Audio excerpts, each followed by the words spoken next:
Han pasado 2 décadas y las postales de la crisis de diciembre de 2001 siguen frescas en la memoria colectiva.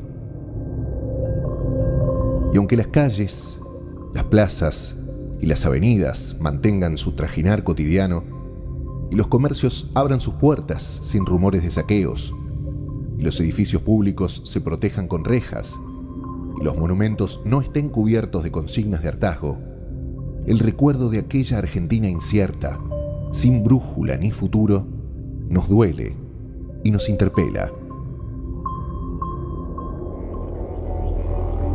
Tras varios años de políticas neoliberales, asume el poder un gobierno condicionado por la deuda del Fondo Monetario Internacional. Los máximos responsables de la debacle económica ofician de gurúes. Ellos, los beneficiarios de las pésimas decisiones que empobrecieron al pueblo, ellos mismos entorpecen cualquier cambio de rumbo. Se pretende instalar en la sociedad la empatía con recetas salvadoras, ajuste fiscal, flexibilización laboral y reforma previsional. Como siempre, pareciera que los culpables son los trabajadores, los jubilados y los excluidos. Estamos en diciembre de 1999. El radical Fernando de la Rúa asume la presidencia de la nación. Fernando de la Rúa llegó al poder luego de ocupar la jefatura de gobierno de la ciudad de Buenos Aires durante 3 años. Candidato de una alianza integrada por la UCR y el FREPASO, su mayor compromiso de campaña era gestionar con honestidad y transparencia. Pero en lo económico, de la Rúa ratificaba el rumbo de su antecesor. Conmigo $1, $1.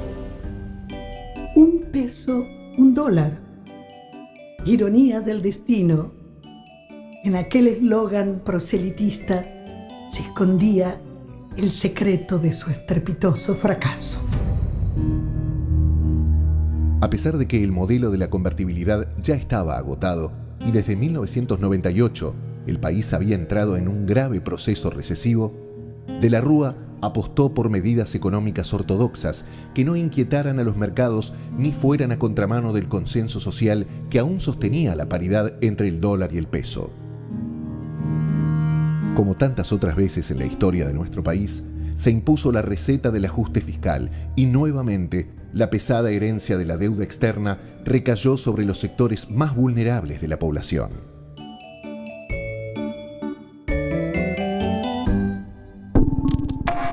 Para colmo de males, a poco de comenzar su gestión, el gobierno quedó involucrado en un escándalo de coimas que desembocó en la renuncia del vicepresidente Carlos Chacho Álvarez.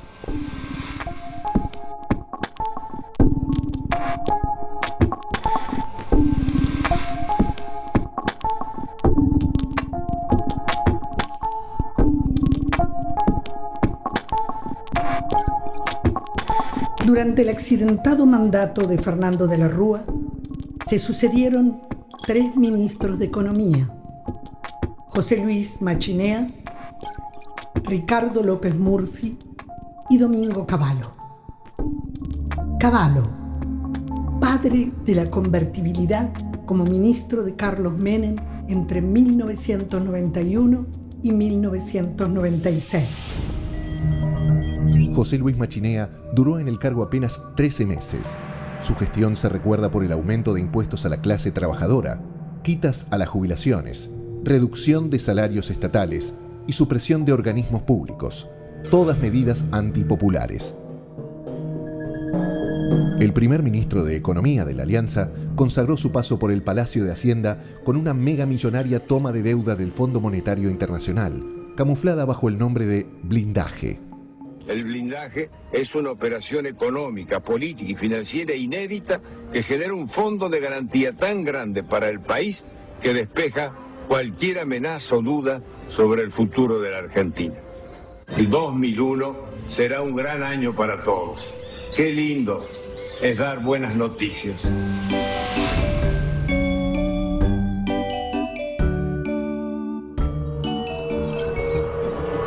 segundo ministro, López Murphy, no dejó casi rastros.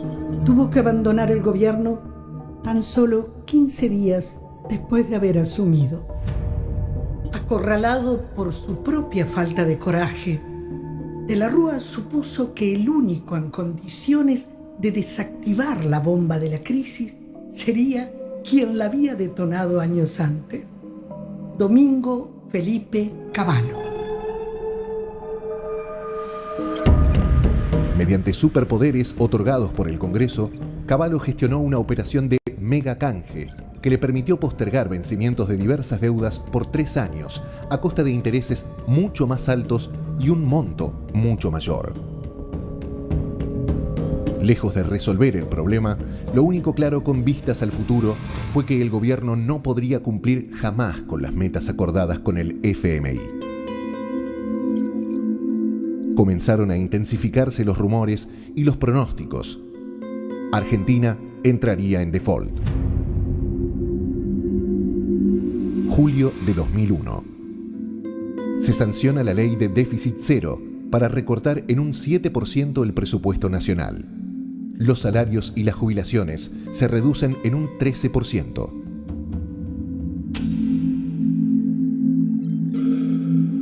Octubre de 2001. La alianza de gobierno es derrotada en las elecciones legislativas con una victoria aplastante del Partido Justicialista. De la Rúa queda en una posición de enorme debilidad y aislamiento, incluso dentro de su propio espacio. No obstante, el dato más inquietante de los comicios es el altísimo porcentaje de votos en blanco, impugnados y abstenciones. La lectura de las urnas indica que la representación política y la institucionalidad democrática están sufriendo una crisis terminal. La salida de depósitos de los bancos se acelera. El desastre parece inevitable.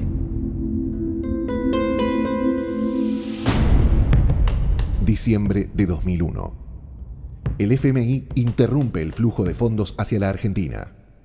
La fuga de capitales se vuelve incontrolable. Para evitar una sangría aún mayor, el 2 de diciembre, Domingo Cavallo anuncia un decreto de necesidad y urgencia por el cual se le impide a la población extraer más de 250 pesos semanales de sus cuentas bancarias. Nace El Corralito.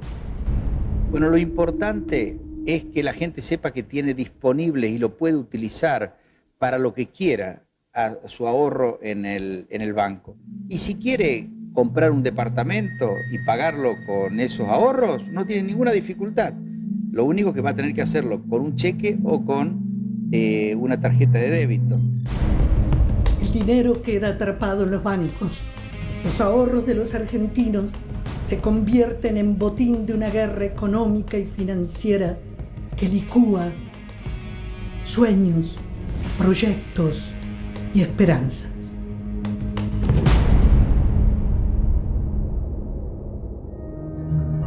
El 13 de diciembre de 2001. Las centrales obreras declaran la 7ª huelga general. Comienzan a producirse estallidos violentos en 11 provincias argentinas. Hay protestas desesperadas frente a los bancos, cacerolazos en las calles y saqueos a supermercados y comercios. El aparato represivo del Estado entra en funcionamiento para restablecer el orden.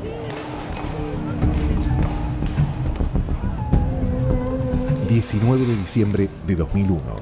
El estallido social se desata a lo largo y a lo ancho de todo el país. Decidí poner límite a los violentos que se aprovechan de las penurias ajenas. Por eso, De la Rúa decreta el estado de sitio, suspendiendo las garantías constitucionales. he declarado el estado de sitio en todo el territorio nacional. Pero centenares de miles de ciudadanos desobedecen abiertamente la orden presidencial y salen a las calles golpeando sus cacerolas.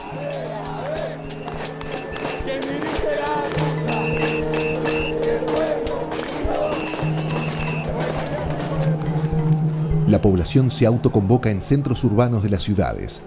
En Buenos Aires, las marchas confluyen en Plaza de Mayo.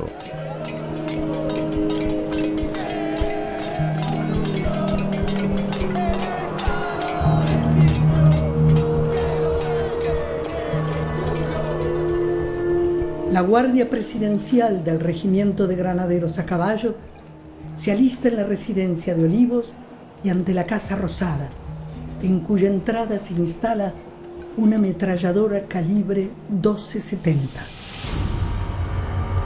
También se movilizan soldados con armas automáticas. Domingo Cavallo presenta su renuncia y solicita garantías para su seguridad personal.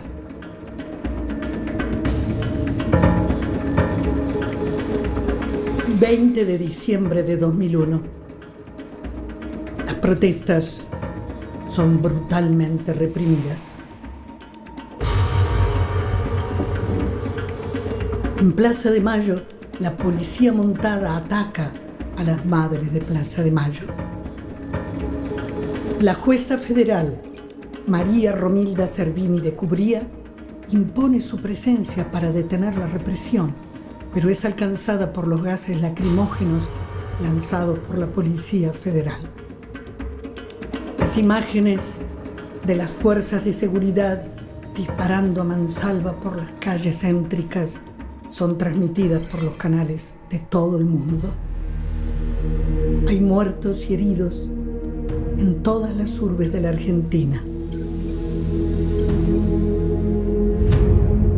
Algunos episodios trágicos están totalmente desvinculados del estallido social. En la provincia de Corrientes, un joven de 23 años que toma tereré con sus amigos recibe 2 balazos en la nuca por parte de policías locales. En Entre Ríos, una chica de 15 años muere en el patio de la casa de sus abuelos. Del mismo modo, en Córdoba, las balas policiales matan a un adolescente de 13 años que circula por la calle en bicicleta.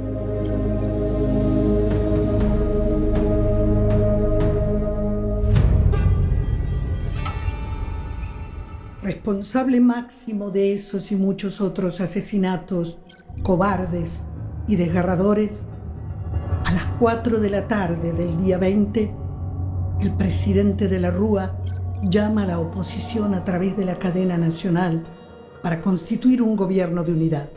Estamos en una situación crítica. Se presenta ante las cámaras con su vocero y solo 3 de sus ministros. Les pido por eso un gesto de grandeza para atender juntos los reclamos de la gente y preservar las instituciones, la paz y el futuro nacional. Su convocatoria no tiene eco en ningún sector de la dirigencia política.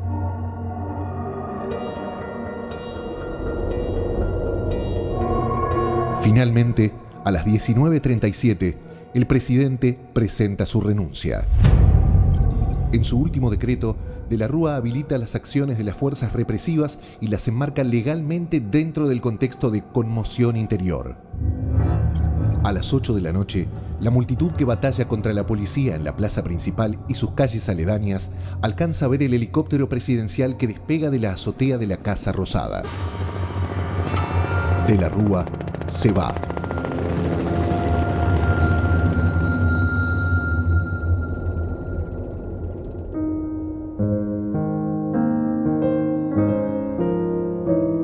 La crisis de diciembre de 2001, inédita en el mundo por la sucesión de 5 presidentes en tan solo 11 días, dejó un saldo trágico que va mucho más allá de lo que dictan los números. Doctor, ¿cuál es el futuro que ve para usted en los próximos días que se abandone formalmente? Una etapa de mi vida donde he entregado lo mejor de mí para el país. Quiera Dios alumbrar el camino de la República. Muchas gracias. Las víctimas no fueron solo las 39 personas muertas que recuerdan los partes oficiales, las placas recordatorias y los murales urbanos.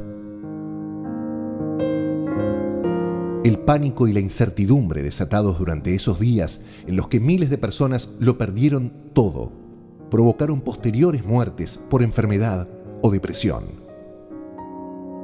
La historia se encargará de honrar a los mártires del 2001. Gente de a pie, víctimas del despojo.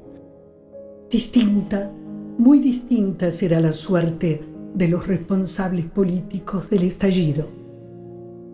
Aunque sus actos hayan quedado impunes ante la ley, será la historia la que con ellos impondrá justicia. Será la historia.